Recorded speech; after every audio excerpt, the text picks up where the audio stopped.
Welcome to Rock and Roll Fridays, a podcast on musical encounters and Oh, I life. can accept or leave. All right. Accept. I Well, accept. you have to accept being on Rock and Roll Fridays, and I'm so Hell happy. yeah. I'm so happy to have a guest on this cold night in Philadelphia.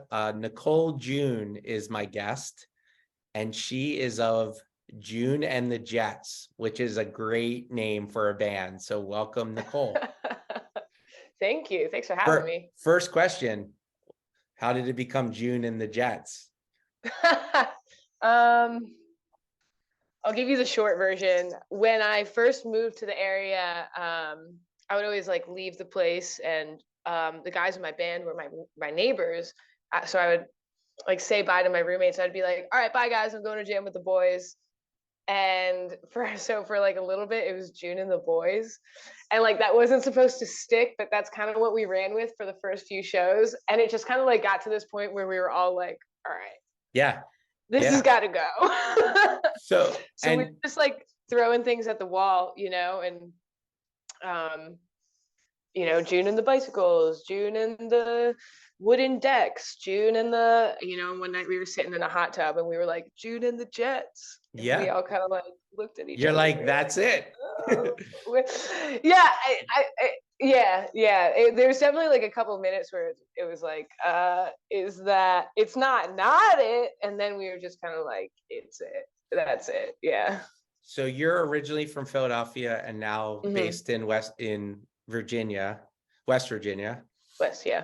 And so some of the songs that I gravitated to, because I do my research on Rock and Roll Fridays, deep research team we have here. Yes. Goodnight Moon. So I tell people these are the tracks you should check out from June and the Jets to me. Goodnight Moon, Give Me the Groove. Yeah, okay. Yeah, and Hot Air Balloons. So those were the three that I really gravitated to. Hot Air Balloons, you performed at World Cafe Live. Was that the upstairs venue, I assume? Yes. Yeah. So talk to me about performing in Philadelphia and at World Cafe, which is awesome. Great venue. Yeah. World Cafe is a great venue. I've been playing around Philly for a while. Like my favorite spot is the Grape Room out in Manayunk. Yeah. It's a really cool room, and it's where I first started playing, and I still play there. Every once in a while when I go back to Philly. World Cafe was cool. Like that was definitely one of the bigger venues that I've played there. I was opening for my friend Kate Dressed Up and her album release. So everybody should go check that out because it's a very good album. And it was cool to play that show. That was back in September, and I just did it solo. She just asked me to play solo, but and that was cool because, with the band sometimes I can lean on those guys to really like, carry the rhythm section and like carry the team there, and I can be more of a front person. But like when I'm playing by myself, I'm like practicing with a metronome, and it keeps me sharp. So what are the instruments that you play? Is it piano? I mean, obviously piano and vocals. Do you play guitar as well? Yeah, I play guitar too. Yeah. So I'm going to say this and don't take it in a bad way. I get a Grace Potter type sound a little bit. Oh, cool. Okay. Is that a compliment or is that I don't know. Or a Grace Potter vibe from the band, like, and you guys, I will say, like, you guys sound really tight and it sounds like music you guys are playing in a barn. It just feels like by a lot of barns. Yeah, by like a fire pit. Like it's that type of sound. Like I really gravitated to it. So yeah, that's definitely yeah. Go ahead. Sorry. No, talk to me about the sound that you guys are trying to make and kind of the songwriting aspect of it. Definitely not really trying to make any sort of sound. When I was in Philly, I had a band, but then the band broke up and I started doing like all this electronic live looping stuff with Ableton. And then I moved to the country and I started playing guitar a lot more. So, and I would do the thing where you bring the guitar down to the river and you like play at the river for a couple hours after work, And so I think the area that we're in definitely influences the sound, and the scene that we're in definitely influences it. but I think I'm still, I'm a pop writer at heart. Um, I like catchy things. But I like, at the same time, there's still like a big rock influence, big funk influence. Um, I don't know. We started covering like Rage Against the Machine, but we also cover like Bill Withers, Yeah, and yeah, yeah. Radiohead. So we're really all over the place, but people seem to like that. So I don't think we're really like aiming for anything, which people do say it's like you should brand yourself and like have a thing. Um, I don't know. Maybe we'll get there one day. Yeah, yeah, yeah. And so you were telling me some of your past history, you worked at a music studio. Yes, yeah, I Yeah. So did. so talk about that. That was probably quite an experience, right?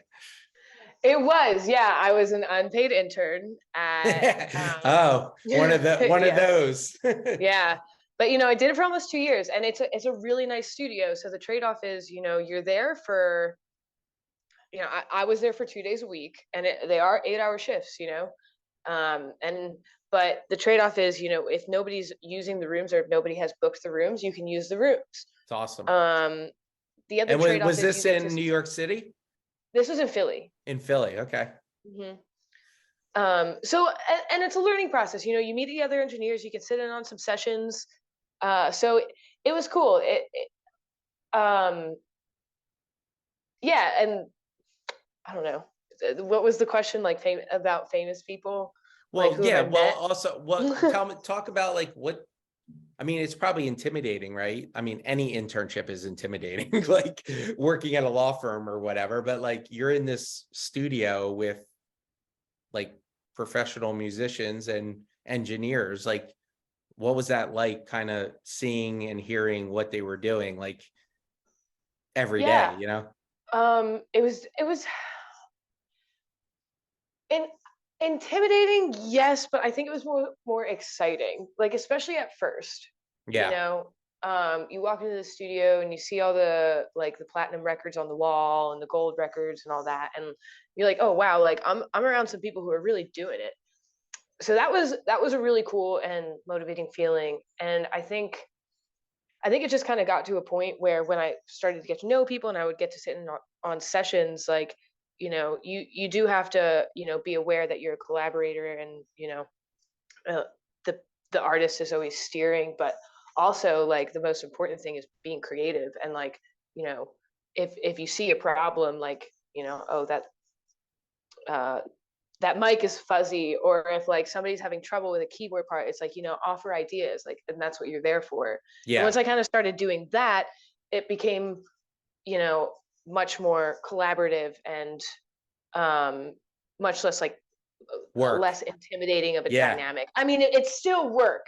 It's definitely still work. I mean, those sessions can be up to like, 12 hours sometimes. Yeah. Yeah. So it's Yeah. definitely still work. But I think, like, once I kind of got over like the initial like intimidation, or imposter syndrome, I think is like a better word, Yeah. Yeah. and just started to like be creative, it got to be a really great learning experience, and it opened a lot of doors for sure. So did you get to meet some cool people? I mean, I'm I sure, in the studio, in a major studio, you came across some people that you were like, wow, this is pretty cool. There were some people, like, Uzi Vert was recording there for a really long time when I was working there. So like his group was always around.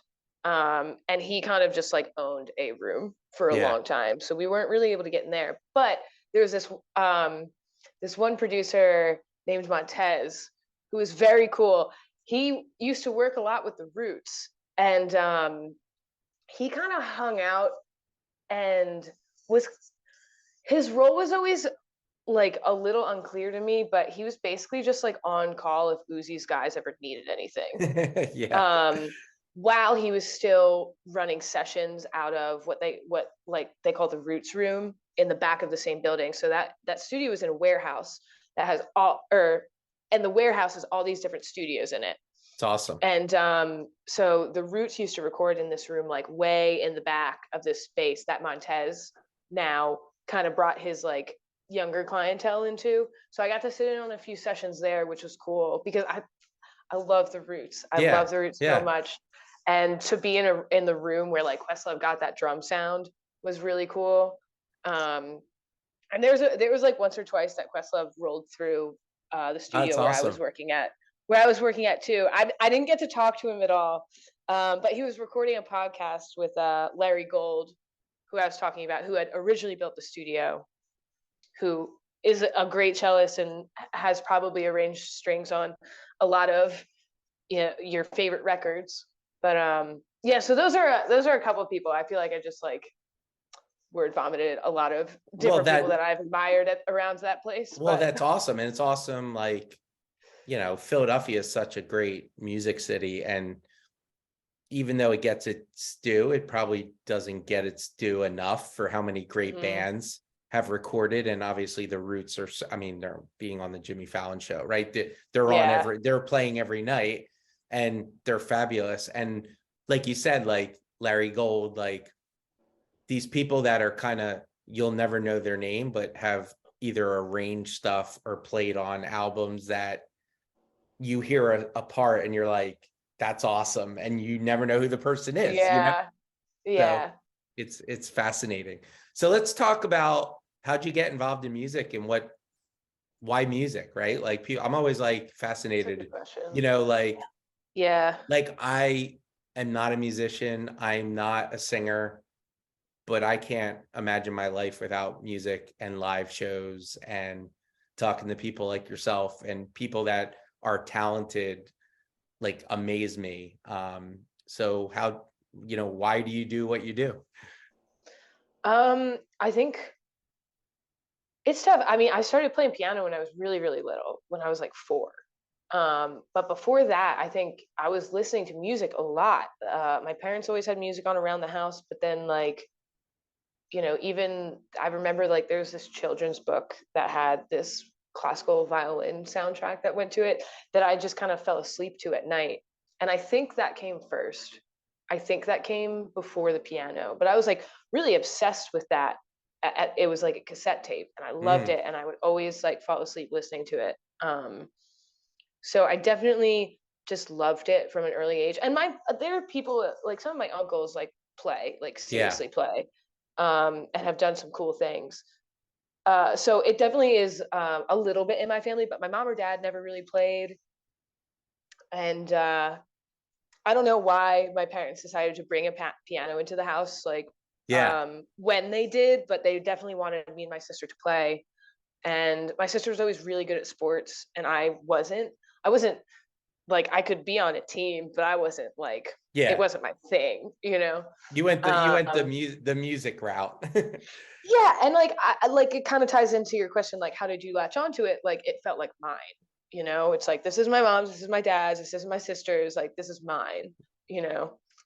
So I definitely built a big part of my identity around that, you know, like growing up. Well, the cool thing about music is you can do it alone and you can do it with other people, right? Like, I mean, Yeah, you can play guitar, piano, and you could play in a band or jam out with people. Like that's like, yeah, and it's, I've heard this before, what you've said, that at a very young age, I mean, me included, like I was brought up listening to music, but my parents weren't musicians. But when you're at a young age hearing music, it's just becomes part of your life. Um, yeah. And you know, and you say you always love music, and you know, I'm sure you go to a lot of concerts, and maybe you don't play, but I think like even the people that don't play and just love it, I mean, that's a huge part of it, right? You don't really necessarily have it without that. Um, yeah, yeah, I mean, I mean, I think that's what was so bad about, I mean, aside the social aspect of the pandemic, but missing out on live music. That was a really big dent yeah, in our society that affected musicians and clubs and touring bands, small bands, bar bands, right? Like it was like a world without live music, and it was like really scary. yeah. What was the first concert that you went to when you could? I think I saw the Black Crowes. I recently saw a band called Nice. Travis. at Okay. Union Transfer in Philly, which is Nice. another great venue. Awesome And, venue. I feel like there's these big stadium shows, but these smaller venue shows are, I don't know, I gravitate to them, like where there might be two Yeah. bands on the bill, and it's like, I remember seeing Dr. Dog before they really got popular at a really small bar, right? And it's like those are Yeah, the that's cool. those are the cool experiences. And like, you know, I know like June and the Jets, right? Like a band like yourself, I take great pride in going up to good bands that are playing in front of small audiences and being like, you guys rock, right? Like it's good Yeah. to like, because, I always say like the Beatles started in a bar too, right? Like, it's a lot of work what you guys do. And to be Yeah. to be acknowledged at the smallest level is like, I think, important. And there's so many talented people out there, right, that aren't going to quote make it on this huge musical stage, right? It's almost like Right. sports. Only a small percentage get to make it. But I love hearing local bands. I love being out there and being like, you guys rocked, and like, I think Yeah. the band is trying to make someone's night more enjoyable, but I think more people should acknowledge the band that aren't getting paid a lot, working really hard to have a good sound, and just go up to the guitar player and be like, hey, you guys were awesome, right? Like, Yeah. And I mean, has that that's part happened? of it too. That's another part of it, right? Like that sometimes, like, the motions don't work without that. Is like Yeah, that and I mean, encouragement is I'm awesome. sure this has happened to you guys, right? When you're Yeah. playing out and it might not be the biggest crowd or show, and then people come up to you and it like, you're like, that's why I do this, right? I mean, like, Yeah. it's Yeah. awesome. To to hear that from people is definitely really cool. Yeah. It's just cool for sure. So where can people find your music? Where can people find June and the Jets? Yes. We are about to drop our first single as a band in January. That's going to be called Leave It Alone. I will email you the link because we did like a little soft release. Yeah, And I we just will. sent it around to some of our friends. I will definitely get it out to the Rock and Roll Fridays crowd. Yeah. The Rock and Roll Cool. Fridays audience is very unique. We have a very big population in New Jersey and Philadelphia, but for Oh, some reason, nice. we have a good following in France and Guatemala. And I'm not, and Sweet. I'm not making this up. So our demo is New Jersey, Philadelphia, France, and Guatemala. So Hell yeah. who Okay. the power of All the right. internet? Who knew? Well, So good, because France, we're coming to Europe next summer, hopefully. it's awesome. So Nicole June of June and the Jets, everyone check it out. And Nicole, thanks for being on Rock and Roll Fridays. All right. Thank you so much, Michael. Awesome.